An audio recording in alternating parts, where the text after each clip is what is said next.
Hello guys, അപ്പോൾ ഇന്നത്തെ വീഡിയോയിൽ ഞാൻ കുറച്ച് ഫുഡിനെ കുറിച്ചാണ് പറയാൻ പോകുന്നത്. കാരണം കഴിഞ്ഞ വീഡിയോയിൽ നമ്മൾ ക്ഷേത്രത്തിൻ്റെ ദർശനമൊക്കെ കഴിഞ്ഞിട്ട് ക്ഷേത്രത്തിനെക്കുറിച്ചുള്ള കഥകളും കാര്യങ്ങളും ഒക്കെ ആയിരുന്നു പറഞ്ഞുകൊണ്ടിരുന്നത്. ഇന്ന് ഞാൻ പറയാൻ പോകുന്നത് ഞാൻ അവിടുന്ന് കഴിച്ച കുറച്ച് ഫുഡ് എക്സ്പ്ലോർ ചെയ്തിരുന്നു. അപ്പോൾ ആ ഫുഡിനെക്കുറിച്ച് നിങ്ങളുടെ അടുത്ത് പറയണമല്ലോ.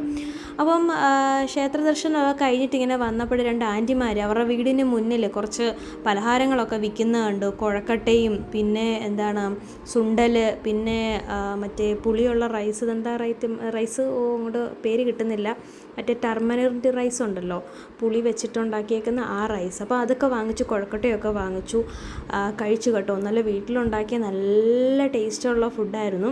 അപ്പോൾ അതവിടെ നിന്ന് കഴിച്ചിട്ട് പിന്നെ കുറച്ചധികം നടക്കാനുണ്ടായിരുന്നു. നടക്കാൻ പോയി കുറേ കടകൾ കയറി ഇറങ്ങി, മാലകളും വളകളും മെയിനായിട്ട് ടോയ്സ് വാങ്ങിക്കാൻ വേണ്ടിയിട്ടാണ് കയറിയത്. കാരണം മക്കൾ കൂടി ഇല്ലല്ലോ. അപ്പോൾ തിരിച്ച് ചെല്ലുമ്പോൾ എന്തായാലും ഞങ്ങൾക്കൊന്നും കൊണ്ടുവന്നില്ലേ എന്നുള്ള ചോദ്യം ഉണ്ടാവും. അപ്പോൾ അവർക്ക് രണ്ടുപേർക്കും വേണ്ടിയിട്ട്, മോന് വേണ്ടിയിട്ട് കാറും അങ്ങനെയുള്ള കാര്യങ്ങളൊക്കെ വാങ്ങിച്ചു. മോൾക്കാണെങ്കിൽ കുറച്ച് പെൺകുട്ടികളുടേതായ കുറേ ഇതുണ്ടല്ലോ, കുറേ പിങ്ക് കളറിൽ നിറഞ്ഞ സാധനങ്ങളാണ് അദ്ദേഹത്തിന് വേണ്ടത്.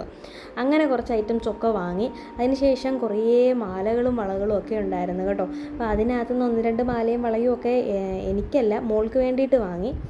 നല്ല മുത്തുമാലകളും കാര്യങ്ങളും ഒക്കെ ഉണ്ടായിരുന്നു. അങ്ങനെ അതെല്ലാം വാങ്ങിച്ച് നടന്ന് ക്ഷീണിച്ച് ഇങ്ങോട്ട് വന്നപ്പോൾ അവിടെ നമ്മുടെ പാല്, നല്ല ചൂട് പാല്, മറ്റേ ബദാം ഷേക്കല്ല, ബദാം മിൽക്ക്.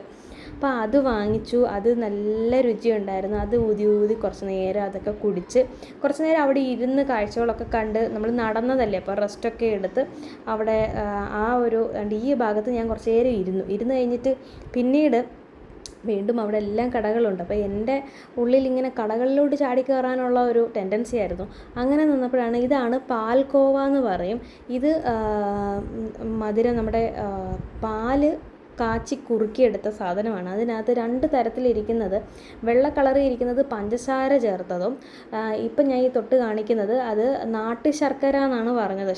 നമ്മുടെ ശർക്കര കൊണ്ടുണ്ടാക്കിയതുമായിരിക്കും, നാട്ടു ശർക്കര വെച്ചിട്ടുണ്ടാക്കിയതുമായിട്ടുള്ള പാൽക്കോവയാണ്. ഇതാണ് അവിടുത്തെ മെയിൻ സ്വീറ്റായിട്ട് അവിടെ എല്ലാവരും വാങ്ങിക്കുന്നത്. ഭയങ്കര ടേസ്റ്റാണ്. അപ്പം ഞാനത് നമ്മുടെ പഞ്ചസാര വെച്ചിട്ടുണ്ടാക്കിയ ഒരെണ്ണം വാങ്ങിച്ചു. വീട്ടിൽ പോകുമ്പം എല്ലാവർക്കും കൊടുക്കാമല്ലോ. പക്ഷേ ഭയങ്കര ടേസ്റ്റ് ഉണ്ടായിരുന്നു കേട്ടോ. അങ്ങനെ അതെല്ലാം കഴിഞ്ഞ് തിരിച്ചിറങ്ങിയപ്പോഴാണ് വിശപ്പിൻ്റെ വിളി വന്നത്. കടകളൊക്കെയും അടച്ചു. പിന്നെ ഒരു കൊച്ചൊരു കടയിൽ കയറിയിട്ട് ദോശയും സാമ്പാറും ചട്നിയൊക്കെ കഴിച്ച്, എൻ്റെ പൊന്ന് സാറേ പറയണ്ട, ഭയങ്കര ടേസ്റ്റായിരുന്നു. ആ ചമ്മന്തിയും ആ സാമ്പാറും ഒക്കെ കൂട്ടി അങ്ങനെ കുഴച്ച് കഴിക്കാൻ ഭയങ്കര ഒടുക്കത്തെ ടേസ്റ്റായിരുന്നു കേട്ടോ. അപ്പോൾ ഇത്രയേ ഉള്ളൂ. ഇത്രയും ഫുഡൊക്കെ ആ ഒരു വൈകുന്നേരം എനിക്ക് കഴിക്കാൻ കഴിഞ്ഞുള്ളൂ. കൂടുതൽ കഴിക്കാൻ പറ്റിയത് ഞാൻ കൂടുതൽ വീഡിയോ എടുത്തേനെ.